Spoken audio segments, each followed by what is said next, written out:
ঘটনাটা ঘটতেই মাথায় যেন আমার আকাশ ভেঙে পড়ল। বৃষ্টি পড়ছে বাহিরে। এই সার্ভিসম্যান মাত্র 1 মিনিটেই আমার কাছ থেকে এতগুলো টাকা নিয়ে গেল। এতগুলো বলতে 850 টাকাও কিন্তু কম নয়, কিন্তু মাত্র 1 মিনিটের কাজ করে। আজকের ভিডিওটা একটু বড় হয়ে যাচ্ছে, তারপরেও যদি ধৈর্য ধরে দেখেন তাহলে নিশ্চয়ই উপকার হবে, অপকার নয়।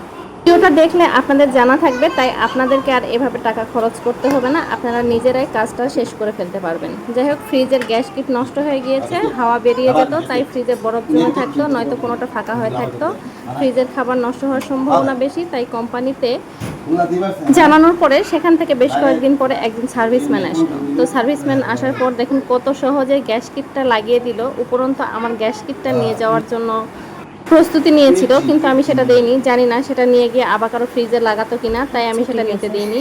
তবে খুব সহজে গ্যাস কিটটা লাগিয়ে দিয়েছে, যেটা কিন্তু নিজেরাও ঘরে লাগানো যায়। আমার জানা ছিল না, তাই সার্ভিসম্যানের হাতেই আমি লাগিয়ে নিয়েছি। আর ঘরে নিশ্চয়ই পুরুষ মানুষ থাকলে তার হাতেই লাগানো হতো, যেহেতু সেও নেই।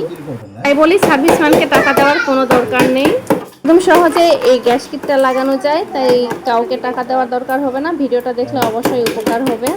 গ্যাস কিটটা লাগানোর পরেও লাগছিল না, কারণ বরফ খুবই জমে গেছে, তাই দরজাটা কিছুতেই লাগছিল না। তাই তো সবগুলো বরফ একটু দূর করছিল বাড়ি বুড়ি দিয়ে। আমার ভয় লাগছিল, না জানি আমার ফ্রিজটাই ভেঙে ফেলে। যাই হোক, ফ্রিজটা শেষ পর্যন্ত ভাঙেনি, সবকিছু ঠিক করে দিয়ে গেছে।